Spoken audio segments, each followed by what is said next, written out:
आज है 12 नवंबर बुधवार का दिन। नमस्कार। हरकारा के इस ऑडियो अंक में आपका स्वागत है। हरकारा लेकर आया है आज के न्यूज़लेटर का पॉडकास्ट, जिसे आपके लिए तैयार किया है निधिश त्यागी के साथ राजेश चतुर्वेदी, गौरव नौरियाल और फलक अफशान ने। जिन खबरों का जिक्र हम यहाँ कर रहे हैं, उनके लिंक्स और विस्तृत जानकारी मूल न्यूज़लेटर में है। सुनिए ऑटोमेटेड आवाज़ में। हरकारा यानी हिंदी भाषियों के लिए क्यूरेटेड न्यूज़लेटर। ज़रूरी खबरें और विश्लेषण। शोर कम, रोशनी ज़्यादा। आज के हरकारा में सबसे पहले बात बिहार की, जहां महिलाओं ने रिकॉर्ड तोड़ वोटिंग करके पुरुषों को पीछे छोड़ दिया है। क्या महिला वोटर ही तय करेगी बिहार का अगला मुख्यमंत्री? वहीं तेजस्वी यादव ने एग्जिट पोल को अमित शाह का ड्राफ्ट बताकर खारिज कर दिया है। इसके बाद चलेंगे गुजरात, जहां बीजेपी के कद्दावर नेता नितिन पटेल अपनी ही पार्टी पर फट पड़े हैं। साथ ही दिल्ली धमाके के तार कश्मीर से जुड़ रहे हैं, जहां 1500 से ज्यादा लोगों को उठाया गया है। और जानेंगे कि 18 साल बाद निठारी कांड में सुरेंद्र कोहली के बरी होने पर पीड़ित परिवार क्यों पूछ रहा है, तो हमारी बेटी को किसने मारा। अब खबरें विस्तार से। मंगलवार को बिहार विधानसभा चुनावों में मतदान समाप्त होने पर राज्य ने न केवल अपना अब तक का सबसे अधिक मतदान दर्ज किया, बल्कि महिलाओं ने मतदान में एक नया रिकॉर्ड भी बनाया। इस बार कुल 66.91% का रिकॉर्ड मतदान हुआ। लेकिन इसमें सबसे बड़ी बात यह रही कि महिला मतदाताओं का मतदान 71.6% था। ये पुरुषों के 62.8% मतदान से 8.8% अंक ज्यादा है, जो अब तक का सबसे बड़ा अंतर है। द इंडियन एक्सप्रेस में एनजिष्णु दास की रिपोर्ट है कि कुल संख्या के मामले में भी ऐसा लगता है कि बिहार में महिलाओं ने पुरुषों की तुलना में अधिक मतदान किया है, जो कि राज्य के लिए पहली बार होगा। चुनाव आयोग द्वारा मतदाता सूची के विशेष गहन पुनरीक्षण के बाद बिहार में 3.93 करोड़ पुरुष मतदाता और 3.51 करोड़ महिला मतदाता थे। हालांकि चुनाव आयोग ने मतदान करने वाले पुरुषों और महिलाओं की पूरी संख्या पर डेटा जारी नहीं किया है, लेकिन मतदान प्रतिशत से यह संकेत मिलता है कि 2.52 करोड़ महिलाओं ने मतदान किया, जबकि 2.47 करोड़ पुरुषों ने मतदान किया, यानी करीब 5 लाख का अंतर। ये घटना 2005 के चुनावों में शुरू हुई थी, जब जदयू नेता नीतीश कुमार पहली बार मुख्यमंत्री चुने गए थे। तब से महिलाओं का मतदान पुरुषों की तुलना में बहुत तेजी से बढ़ा है। द वायर में पवन कोरेडा की एक रिपोर्ट के अनुसार 2025 का बिहार विधानसभा चुनाव राज्य के राजनीतिक व्यवहार में एक बड़े बदलाव का संकेत दे रहा है। 1951 के बाद से यह बिहार विधानसभा चुनाव में सबसे ज्यादा मतदान है। इस ऐतिहासिक मतदान के पीछे एक बड़ा कारण चुनाव से पहले मतदाता सूचियों का विशेष गहन पुनरीक्षण यानी स है। इस प्रक्रिया के दौरान महिलाओं के नाम हटाने की दर ज्यादा थी, जिसके कारण अनुमानतः 5.7 लाख से ज्यादा महिलाओं के नाम सूची से हटा दिए गए। विपक्ष ने इस प्रक्रिया को वोट चोरी करार दिया और इसे मताधिकार से वंचित करने की कोशिश बताया। इस कहानी ने शायद महिलाओं को वोट देने के लिए और ज्यादा प्रेरित किया। रिपोर्ट के अनुसार मतदाताओं को प्रेरित करने वाले कई और कारण भी थे। पहला, मतदाता सूची पुनरीक्षण को लेकर नाराजगी। दूसरा, मुख्यमंत्री महिला रोजगार योजना के तहत महिलाओं को 10,000 रुपये देने का सीधा आर्थिक वादा। तीसरा, 14 लाख से ज्यादा पहली बार के युवा मतदाताओं का जुड़ना। और चौथा, जमीनी स्तर पर जीविका दीदियों जैसे स्वयंसेवी महिलाओं के नेटवर्क ने भी वोटर निकालने में मदद की। बिहार के राजनीतिक इतिहास में जब भी मतदान में भारी उछाल आया है, उसने सत्ता में बड़े बदलाव का संकेत दिया है। अब यह रिकॉर्ड मतदान किस ओर इशारा कर रहा है, इसका पता नतीजों से ही चलेगा। द वायर के लिए राधिका बोर्डिया की रिपोर्ट के अनुसार बिहार विधानसभा चुनाव के अंतिम चरण से 2 दिन पहले महागठबंधन का अंतर्विरोध खुलकर सामने आ गया, जिसका सबसे ज्यादा खामियाजा मुकेश सहनी को भुगतना पड़ रहा है। महागठबंधन ने सहनी की विकासशील इंसान पार्टी को शामिल कर अति पिछड़ा वर्ग समुदायों के प्रति अपनी प्रतिबद्धता दिखाने की कोशिश की थी। उन्हें गठबंधन का उप मुख्यमंत्री पद का उम्मीदवार भी बनाया गया था। लेकिन जमीन पर सहनी की अपने समुदाय के वोटों को जुटाने की क्षमता को उसी गठबंधन ने व्यवस्थित रूप से कमजोर कर दिया। इस चुनाव में वीआईपी को दी गई 15 सीटों में से एक रद्द कर दी गई और एक अन्य पर बीजेपी के सम्राट चौधरी के पक्ष में नाम वापस ले लिया गया। 5 अन्य सीटों पर मुकेश सहनी के उम्मीदवारों को अपने ही गठबंधन के सहयोगियों से लड़ना पड़ा। ये टकराव चैनपुर सीट पर साफ दिखा, जहां 9 नवंबर को तेजस्वी यादव ने अपनी एक सभा में राजद के टिकट पर चुनाव लड़ रहे बृज किशोर बिंद को माला पहनाई। ये वीआईपी समर्थकों के लिए पीठ में छुरा घोंपने जैसा था, क्योंकि यह सीट उनके उम्मीदवार बालगोविंद बिंद को आवंटित की गई थी। मतदान की पूर्व संध्या पर वीआईपी के जिला अध्यक्ष ने प्रेस कॉन्फ्रेंस कर राजद उम्मीदवार को हराने का ऐलान कर दिया। उन्होंने कहा, हमारे साथ छल हो रहा है, निषाद समाज राजद की गुलामी नहीं करेगा। राधिका बोर्डिया लिखती हैं कि वीआईपी जैसी पार्टियां अपनी राजनीतिक ताकत बड़े दलों के लिए अपनी उपयोगिता से हासिल करती हैं। ऐसे नेताओं के लिए हर चुनाव उनके अस्तित्व पर एक जनमत संग्रह बन जाता है। विपक्ष के महागठबंधन के मुख्यमंत्री पद के चेहरे तेजस्वी यादव ने बुधवार को सत्तारूढ़ एनडीए गठबंधन की बड़ी जीत का अनुमान लगाने वाले एग्जिट पोल के नतीजों को खारिज कर दिया। उन्होंने दावा किया कि ये भविष्यवाणियां भाजपा के शीर्ष नेताओं द्वारा लिखी गई थीं और फिर मीडिया को भेजी गईं। द न्यू इंडियन एक्सप्रेस के अनुसार एक प्रेस कॉन्फ्रेंस में तेजस्वी यादव ने कहा, जो अमित शाह द्वारा लिखा जाता है उसे पीएमओ द्वारा मीडिया को भेजा जाता है और चैनलों पर चलाया जाता है। 2020 के चुनावों की तुलना में इस बार 72 लाख अधिक लोगों ने वोट दिया है। उन्होंने विश्वास व्यक्त किया कि बड़ा मतदान नीतीश कुमार के समर्थन के बजाय सत्ता विरोधी भावनाओं को दर्शाता है। राजद नेता ने आरोप लगाया कि एनडीए मतगणना प्रक्रिया को बाधित करने की कोशिश करेगा। उन्होंने कहा, इस बार वे वोटों की गिनती को धीमा करने के लिए हर संभव प्रयास करेंगे। वे जिला मुख्यालयों में डर पैदा करेंगे, लेकिन वे लोकतंत्र की हत्या करने के लिए बिहार के सभी जिलों में एक सैन्य फ्लैग मार्च निकालेंगे ताकि लोगों में भय पैदा हो। तेजस्वी ने कहा कि महागठबंधन भारी जीत दर्ज करेगा। लाल किले पर कार में ब्लास्ट के बाद जम्मू कश्मीर पुलिस ने बुधवार को 4 जिलों में छापे मारे, जिसका खास मकसद जमात इस्लामी था, जिस पर 2019 से प्रतिबंध लगा हुआ है। पुलिस ने एक बयान में कहा कि बुधवार को कुलगाम में 200 से अधिक स्थानों पर छापे मारे गए, जबकि पिछले 4 दिनों में दक्षिण कश्मीर जिले में 400 स्थानों पर घेराबंदी और तलाशी अभियान चलाए गए हैं। द इंडियन एक्सप्रेस के अनुसार यह व्यापक अभियान फरीदाबाद और सहारनपुर में एक कथित आतंकवादी मॉड्यूल के भंडाफोड़ और लाल किले पर हुए विस्फोट के संदर्भ में आया है, जिसे पुलवामा निवासी डॉक्टर उमर नबी द्वारा किए जाने का संदेह है। पुलिस का दावा है कि उसने बड़ी मात्रा में आपत्तिजनक सामग्री बरामद की है। पिछले एक सप्ताह में घाटी में 1500 से अधिक लोगों को पूछताछ के लिए उठाया गया है। इस बीच फरीदाबाद पुलिस ने एक लाल रंग की फोर्ड इकोस्पोर्ट कार जब्त की है, जिसके बारे में संदेह है कि यह मुख्य संदिग्ध डॉक्टर उमर नबी से जुड़ी हुई है। द टेलीग्राफ की रिपोर्ट के अनुसार पश्चिम बंगाल की सत्ताधारी पार्टी तृणमूल कांग्रेस ने 23 साल पुरानी विशेष गहन पुनरीक्षण यानी स के बाद तैयार की गई मतदाता सूची की मांग की है। पार्टी ने आरोप लगाया है कि चुनाव आयोग द्वारा शुरू की गई नई वेबसाइट पर अपलोड की गई सूची अधूरी है। तृणमूल ने सोशल मीडिया पर लिखा, प्रक्रिया एक पूरी तरह से आपदा में बदल रही है। पन्ने गायब हैं। पूरक सूचियां गायब हो गई हैं। मतदाताओं का विवरण अधूरा है। कई बूथों पर अपलोड की गई सूचियों से 30-40 नाम बस गायब हैं। पार्टी ने इस पूरी कवायद को साइलेंट इनविजिबल रिगन यानी खामोश अदृश्य धांधली करार दिया है।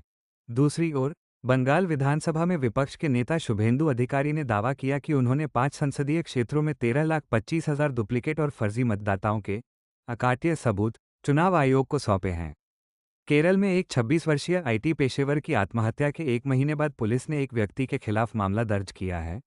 मृतक ने एक आरएसएस शाखा में यौन शोषण के आरोप लगाए थे। केरल के कोट्टायम जिले का रहने वाला ये तकनीकी विशेषज्ञ 9 अक्टूबर को तिरुवनंतपुरम के एक लॉज में मृत पाया गया था।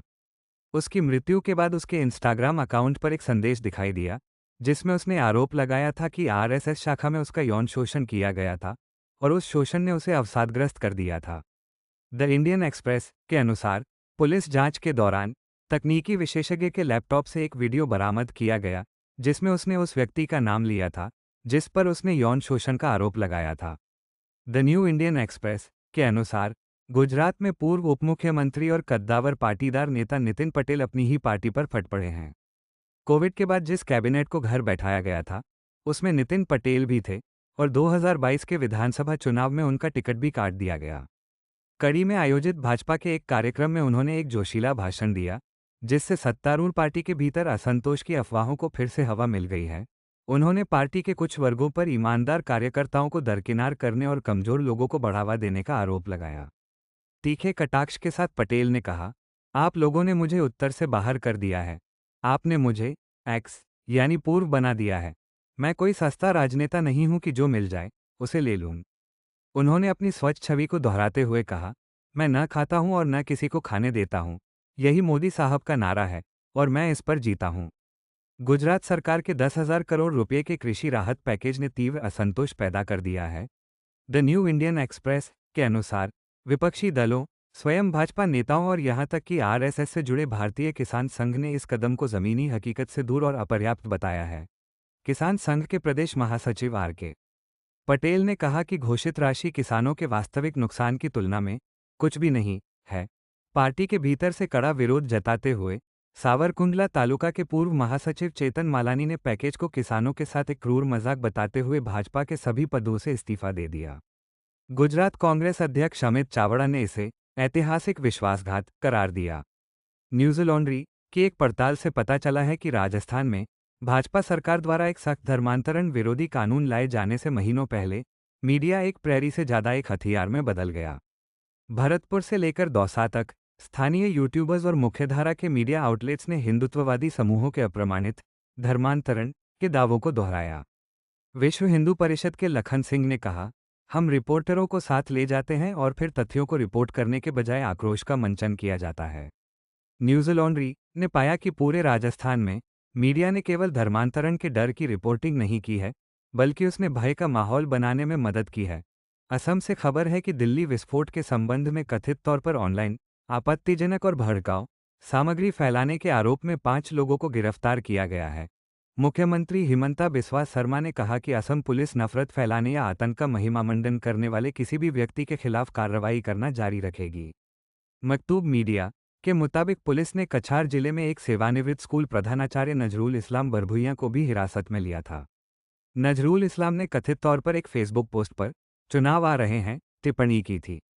राहुल बेदी की एक रिपोर्ट के मुताबिक भले ही भारतीय नौसेना के पास आधी सदी पहले विमानवाहक पोत संचालन शुरू करने की दूरदर्शिता थी, लेकिन आज वह चीन से बुरी तरह पिछड़ गई है।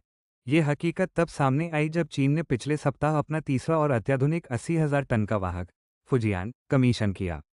Fujian electromagnetic aircraft launch system से लैस है, जो इसे अमेरिकी नौसेना के नवीनतम वाहकों के बराबर खड़ा करता है। वहीं भारतीय नौसेना अपने तीसरे वाहक को लेकर अभी भी समितियों और फाइलों में उलझी हुई है। विश्लेषकों का अनुमान है कि चीन 2030 के दशक तक 5-6 वाहकों का बेड़ा तैयार कर लेगा। सीपी चंद्रशेखर और जयति घोष ने द हिंदू के लिए अपने एक लेख में लिखा है कि मोदी सरकार के कार्यकाल में सामाजिक खर्च में जो वृद्धि दिखती है, वो मुख्य रूप से राज्य सरकारों के प्रयासों के कारण है, जबकि केंद्र सरकार ने अपने हस्तांतरणों में कटौती की है। उनके विश्लेषण के अनुसार 2014-15 के बाद से केंद्र सरकार के कुल व्यय में सामाजिक व्यय का हिस्सा लगातार कम हुआ है। यह वृद्धि मुख्य रूप से राज्यों के अपने प्रयासों के कारण है, न कि केंद्र से मिलने वाले फंड के कारण। मोदी सरकार के तहत सकल कर राजस्व में वृद्धि हुई है, लेकिन केंद्र से राज्यों को हस्तांतरण 2016-17 से 28.3% तक कम हो गया है। इसका मतलब है कि राज्य सरकारों को केंद्र से हस्तांतरण में कटौती का सामना करना पड़ा है। प्रधानमंत्री नरेंद्र मोदी के निर्वाचन क्षेत्र वाराणसी में भी योगी का बुलडोजर लोगों को परेशान कर रहा है। Association for protection of civil rights यानी एपीसीआर ने वाराणसी के अधिकारियों पर कोर्ट के आदेशों की अवहेलना करने का आरोप लगाया है। उसका कहना है कि शहर के ऐतिहासिक दाल मंडी बाजार में तोड़फोड़ जारी है। मकतूब मीडिया के मुताबिक एपीसीआर ने कहा कि इलाहाबाद उच्च न्यायालय के स्पष्ट निर्देशों के बावजूद, जिसमें उचित कानूनी प्रक्रिया का पालन किए बिना तोड़फोड़ या बेदखली पर रोक लगाई गई थी, वाराणसी विकास प्राधिकरण और पुलिस द्वारा बुलडोजर अभियान जारी रखा गया है। टेलीग्राफ और पीटीआई की रिपोर्ट के अनुसार 2006 के निठारी सीरियल किलिंग मामले में एकमात्र दोषी सुरेंद्र कोहली को सुप्रीम कोर्ट द्वारा बरी किए जाने के एक दिन बाद पीड़ितों के परिवारों में दुख और अविश्वास का माहौल है। मृतक बच्चों के माता पिता का कहना है कि उन्होंने अब हार मान ली है और न्याय की उम्मीद भगवान के भरोसे छोड़ दी है। एक 10 वर्षीय पीड़िता के पिता झब्बूलाल ने सवाल किया, अगर वे दोषी नहीं थे तो हमारी बेटी को किसने मारा? तो फिर उन्हें इतने सालों तक जेल में क्यों रखा गया? सुप्रीम कोर्ट ने कोहली को बरी करते हुए कहा कि अभियोजन पक्ष संदेह से परे अपराध साबित करने में विफल रहा। अदालत ने जांच में गंभीर खामियों की ओर भी इशारा किया। द न्यूयॉर्क टाइम्स और एक्सियोस की रिपोर्ट के अनुसार अमेरिकी प्रतिनिधि सभा के डेमोक्रेट्स ने यौन अपराधी जेफरी एप्स्टीन के ईमेल जारी किए हैं, जिसमें उसने लिखा था कि राष्ट्रपति डोनाल्ड ट्रंप उसके एक पीड़ित के साथ मेरे घर पर घंटों बिताते थे। एक संदेश में एप्स्टीन ने साफ तौर पर कहा कि ट्रंप लड़कियों के बारे में जानते थे। राष्ट्रपति ट्रंप ने इन आरोपों से जोरदार तरीके से इनकार किया है। व्हाइट हाउस ने इन संदेशों को जारी करने की निंदा करते हुए कहा कि ये राष्ट्रपति ट्रंप की ऐतिहासिक उपलब्धियों से ध्यान भटकाने के बुरे इरादे वाले प्रयास हैं। एक ईमेल में एप्स्टीन ने अपनी विश्वासपात्र घिसलीन मैक्सवेल को लिखा, मैं चाहता हूं कि तुम ये समझो कि वो कुत्ता जो नहीं भौंका है, वो ट्रंप है। अमेरिकी राष्ट्रपति डोनाल्ड ट्रंप ने घोषणा की है कि व्हाइट हाउस नई दिल्ली के साथ एक व्यापार समझौते पर पहुंचने के काफी करीब है। उन्होंने ये भी कहा कि भारत ने रूसी तेल लेना बंद कर दिया है, जिसके बाद अमेरिका भारत पर लगे टैरिफ कम करने जा रहा है।